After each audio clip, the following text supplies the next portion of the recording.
Santé, votre rendez-vous hebdomadaire dédié à la santé et au bien-être. Aujourd'hui, on va parler d'un sujet qui touche les hommes, mais pas n'importe lesquels, les vrais hommes, ceux qui prennent soin d'eux autant que de leur famille. On va parler du cancer de la prostate. Et oui, c'est un mal dont on ne parle pas souvent, parfois un peu tabou, mais aujourd'hui avec Dr Kwasi, on va briser le tabou et tout apprendre, tout comprendre sur ce cancer. Ce sera tout à l'heure après la présentation du sujet.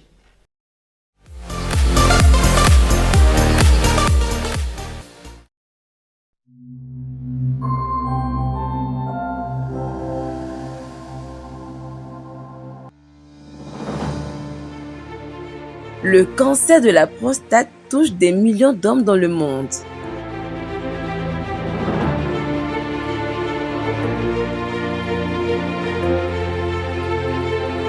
Mais lorsqu'il est détecté à temps, il se traite très efficacement.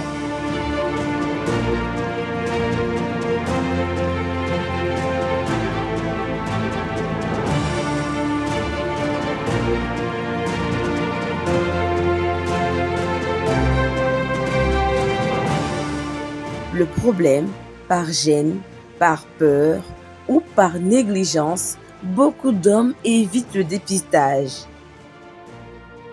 À partir de 45 à 50 ans, un contrôle régulier peut faire toute la différence. Un examen simple, quelques minutes pour préserver des années de vie. Quels sont les facteurs de risque? Quel examen faire et à quel moment? Et surtout, comment lever les tabous autour de la santé masculine? Parce que protéger sa santé, c'est aussi protéger sa famille. On en parle maintenant dans Focus Santé.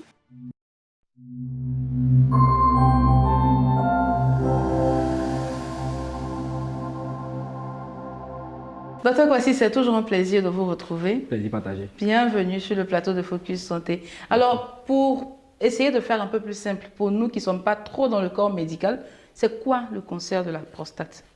L'organisme est un fonctionnement qu'on appelle la physiologie. Il y a ce qui est physiologique et puis il y a ce qui est pathologique. Pathologie, c'est ce qui est anormal. D'accord. Alors, dans l'organisme, c'est vrai qu'il y a certaines cellules qui se régénèrent, voilà, qui se divisent pour former des cellules filles. Il peut arriver que cette division-là, ce renouvellement-là, suit un processus qui est bien calculé. Il peut arriver qu'il y ait des cellules qui se multiplient de façon anormale. Quand elles vont se multiplier de façon anormale, ça va former ce qu'on appelle des tumeurs. Parce qu'elles vont se multiplier de façon exagérée. Voilà, donc, lorsque elles se multiplient de façon exagérée sans chercher à atteindre d'autres organes, on va parler de tumeurs, de ce qui est bénin. Et lorsque cette tumeur-là, cette multiplication-là va rentrer dans des vaisseaux sanguins pour atteindre d'autres organes, on va parler des cancers. Là, ce sont des tumeurs malignes maintenant. Et donc, le cancer de la prostate, c'est cette multiplication anormale-là des cellules d'un organe qu'on appelle la prostate, qui est retrouvée seulement chez l'homme. Donc, c'est cette prolifération maligne-là des cellules de cet organe. Ok. Alors, est-ce qu'il y a des signes d'alerte pour ce type de cancer? Des signes d'alerte, déjà, comme je dis, c'est chez l'homme. Il va y avoir un ensemble de symptômes qui peuvent faire penser, parce qu'il y a deux grandes pathologies qui atteignent la prostate, généralement chez l'homme. C'est l'adénome de la prostate, ça c'est une tumeur bénigne. Et puis il y a le cancer de la prostate. Ok. Donc, toute affection de la prostate n'est pas cancer de la prostate. Voilà. Donc, c'est déjà une différence à faire. Et pour en revenir à votre question, c'était quoi déjà? Est-ce qu'il y a des signes, en fait, qui alertent? Oui, il y a un ensemble de symptômes. Parce que quand la prolifération est excessive, elle peut venir boucher, puisqu'il y a un rapport entre la prostate et puis le canal urinaire. Ça peut boucher le canal urinaire et fait que la personne n'arrive pas à uriner. Ah, c'est donc pour ça qu'on a souvent des papas un peu d'un certain âge, et même des jeunes qui ont ces difficultés-là à uriner. Oui. Ah, ok, je comprends. Donc, il y a ça, il y a le fait que la personne peut aussi, on va parler de, bon, j'essaie de trouver un terme vraiment simplifié. Un peu, voilà, parce que nous, on n'est pas vraiment du corps médical. Un peu simplifié. Il peut avoir des, bon, là, on a parlé de la rétention ça c'est la rétention aiguë d'urine, c'est lorsque les urines sont stockées. On peut avoir des problèmes de libido, parce que la prostate, en fait, c'est un organe qui régule un peu tout ce qui est hormones et dans un certain cadre, la libido. On peut avoir des problèmes de libido, des problèmes même d'érection. Des problèmes de fertilité aussi? Effectivement. Puisque si le canal est bouché, le sperme ne va pas sortir. Tout ça, ce sont des complications en fait, liées au cancer de la prostate. Est-ce qu'il y a un âge particulier où il faut aller absolument se faire dépister ou... Alors, épidémiologiquement parlant, c'est-à-dire si on veut regarder, il y a effectivement des tranches d'âge chez les hommes. Généralement en Afrique, ici, à partir de 40 ans déjà, certains documents disent 50 ans, à partir de 40 ans, il faut commencer déjà à songer au dépistage du cancer de la prostate. À partir de 40 ans. Donc, quand je regarde un peu l'équipe technique qui est avec nous en ce moment, 40 ans, je pense qu'ils sont un peu épargnés. Par contre, est-ce qu'on peut parler un peu de comment l'examen se fait et tout? Alors, ce qu'il faut savoir, c'est que dans le dépistage du cancer de la prostate, là, bon, je vais dire, il y a le dépistage clinique. Là, c'est l'examen physique. Et puis, il y a le dépistage biologique. Donc, le dépistage clinique, il s'agit de faire un examen qu'on appelle le toucher rectal. Le toucher rectal? Oui. En fait, comme son nom l'indique, c'est un toucher rectal. C'est littéralement ça. Donc, avant de poursuivre, le toucher rectal, c'est comme je pense que c'est un toucher rectal, c'est-à-dire on introduit. Expliquez-nous, parce que ça m'intéresse. Oui, c'est un examen médical qui se fait avec les doigts. Voilà, avec la main, le médecin va demander au patient de s'allonger dans une position dans laquelle il peut avoir facilement accès au rectum, à l'anus. Donc en passant par l'anus, avec des gants, et puis on lubrifie effectivement pour ne pas que le patient ait mal. Voilà, le patient ait mal. On fait rentrer le doigt à travers l'anus pour palper la prostate, qui est juste, on va dire, entre l'anus et puis le testicule.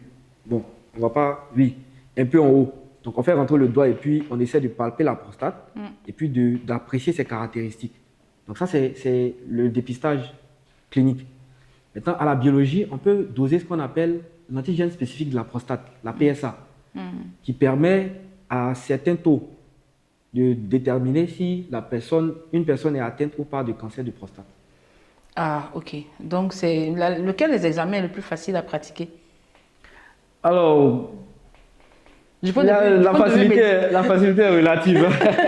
Du point de vue médical, déjà, c'est lequel qui est le plus adapté? Le toucher rectal, évidemment, parce que ça ne nécessite pas de coûts financiers. La PSA, dans certains cadres, au privé par exemple, ça peut être un peu cher, bon, public, relativement. Mais je dirais le toucher rectal, parce que là, le patient est là, c'est juste le médecin et le patient. Donc, il n'y a pas de frais particuliers à payer et tout. Et ça donne autant de résultats que la PSA dont vous avez parlé?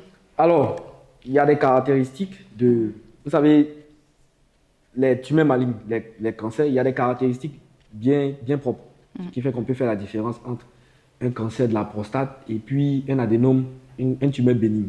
Cependant, il peut arriver qu'il y ait des patients, peut-être âgés, qui ont... Parce que souvent, avec l'âge, il y a des personnes qui développent des constipations où vraiment le canal rectal est bouché. On ne peut pas faire le toucher rectal. Donc, ceux-là, par exemple, il serait difficile d'apprécier voilà, les caractéristiques de la prostate. Donc, on pourrait directement aller doser la PSA. La PSA, ah.